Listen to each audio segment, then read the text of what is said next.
नमस्कार दोस्तों। तो दोस्तों कैसे हैं आप सब? आप सबकी तैयारी कैसे चल रही है केवीएस एग्ज़ाम की? दोस्तों नेक्स्ट वीक से बहुत सारे पोस्ट के लिए एग्ज़ाम तो स्टार्ट हो जाएगा और जिन दोस्तों का स्पेशल जैसे का एग्ज़ाम है आप लोग अच्छा से मेहनत करते रहिए। आपके पास अभी लगभग 1 मंथ का टाइम है, फरवरी पूरा। ओके, 1 मार्च से जैसे का एग्ज़ाम स्टार्ट होगा।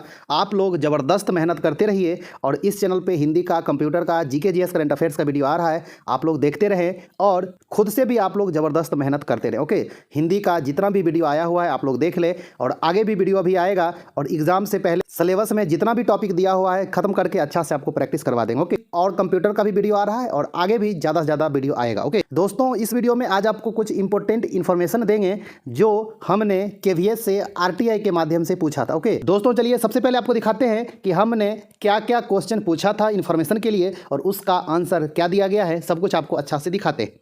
दोस्तों हमने 3 क्वेश्चन पूछा था, 1, 2 और 3। ओके, सबसे पहले हमने लिखा कि जैसा कि हम लोग जान रहे हैं कि कंप्यूटर बेस्ड जो एग्ज़ाम हो रहा है उसका शेड्यूल ऑलरेडी जारी कर दिया गया है केवीएस के द्वारा। तो इसी एग्ज़ाम से संबंधित इन्फॉर्मेशन मुझे चाहिए, उसका आंसर दिया जाए। तो हमने पहला क्वेश्चन जो पूछा था, please specify the name of the agency which will conduct the computer based test of advertisement number 15/2022 और 16/2022, है ना। एजेंसी का नाम बताया जाए कि कौन सा एजेंसी इस एडवर्टाइजमेंट नंबर 15/2022 और 16/2022 का एग्जाम कंडक्ट करवा रहा है। और उसके बाद दूसरा क्वेश्चन क्या था दोस्तों, जो हमने पहले भी पूछा था, फिर से हमने पूछा कि टोटल कितना कैंडिडेट अप्लाई किया है टीचिंग और नॉन टीचिंग सभी पोस्ट के लिए, category wise, post wise data मुझे दिया जाए। ओके, सेकेंड क्वेश्चन ये था।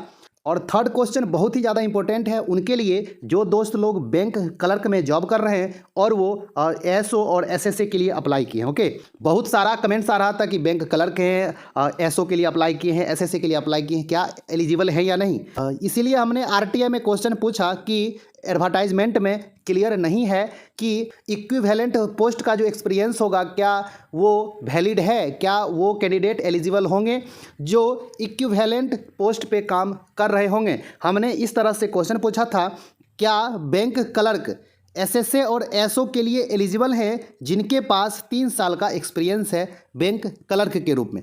उसके बाद हमने इसमें लगा दिया था और तो हमने ये पूछा कि जो पोस्ट 1900 के इक्विवेलेंट होगा क्या उसमें 3 साल का एक्सपीरियंस होने से वो एसएसए के लिए एलिजिबल है। और उसके बाद क्या था कि जो 2400 ग्रेड पे के इक्विवेलेंट पोस्ट पे जॉब कर रहे हैं और उनके पास 3 साल का एक्सपीरियंस है, क्या वो एसओ के लिए एलिजिबल हैं। हमने ये थर्ड पॉइंट में 3 तरह का क्वेश्चन पूछ दिया था। ओके, तो इससे सभी बात स्पष्ट हो जाती है क्या बैंक क्लर्क एलिजिबल है या नहीं, या फिर जिनके पास 3 साल का एक्सपीरियंस है, इक्विवेलेंट पोस्ट जो 1900 का है उसमें मान लीजिए कि वो एलडीसी ना हो, उनका पोस्ट का नाम एलडीसी नहीं लिखता हो, जैसे नहीं लिखता हो, लेकिन उनका पोस्ट 1900 ग्रेड पे के इक्विवेलेंट होगा, क्या वो एलिजिबल है एसएसए के लिए। तो हमने इस तरह से क्वेश्चन पूछा था, बहुत ही इंपॉर्टेंट क्वेश्चन है। ओके, तो सिर्फ यही 3 क्वेश्चन हमने पूछा था और इसका जो रिप्लाई आया है, क्या क्या आया है, आइए आपको जल्दी से दिखा देते हैं। तो आप लोग अच्छा से ध्यान में रखिएगा।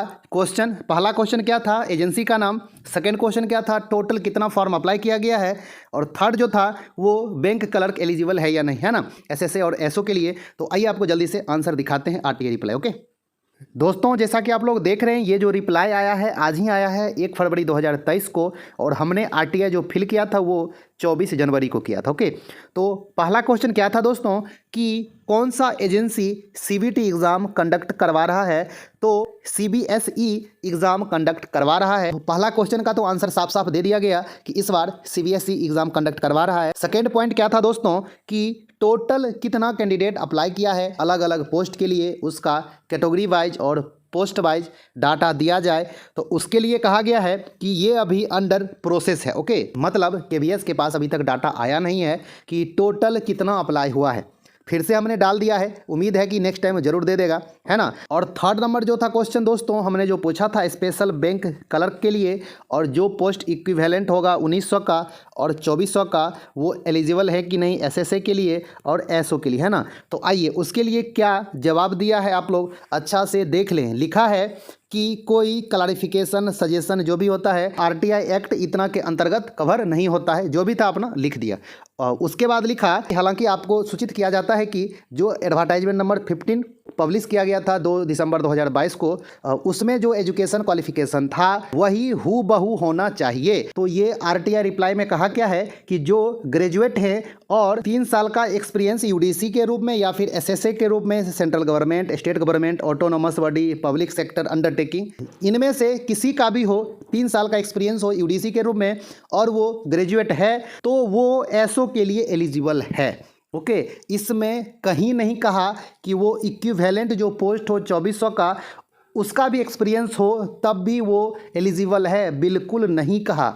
ओके, तो ये स्पष्ट कर दिया है केवीएस कि आप एसओ पोस्ट के लिए तभी एलिजिबल हैं जब आपके पास यूडीसी के रूप में 3 साल का एक्सपीरियंस हो और आप ग्रेजुएट हों तभी। तो अब आप लोग अच्छा से क्लियर हो जाएं, कोई डाउट ना रखें कि बैंक क्लर्क में या फिर 2400 ग्रेड पे के इक्विवेलेंट पोस्ट पे एक्सपीरियंस है तो आप एसओ के लिए एलिजिबल हैं। ऐसा बिल्कुल भी नहीं है। पोस्ट का नाम यूडीसी या फिर एसएसए ही होना चाहिए। समझ में आ गया ना? हाँ, उसी तरह आप एसएसए के लिए एलिजिबल तब हैं जब आपके पास एलडीसी के रूप में या फिर जैसे, दोनों सेम नाम है, पहले एलडीसी कहा जाता था और अब जैसे कहा जा रहा है जूनियर सेक्रेटेरिएट असिस्टेंट। ओके, आपके पास यदि 3 साल का एक्सपीरियंस है central government, state government, autonomous bodies, public sector undertaking में, एक एलडीसी के रूप में, जैसे के रूप में, और आप ग्रेजुएट हैं तभी आप यूडीसी के लिए या फिर एसएसए पोस्ट के लिए एलिजिबल हैं। ओके, तो ये स्पष्ट कर दिया है।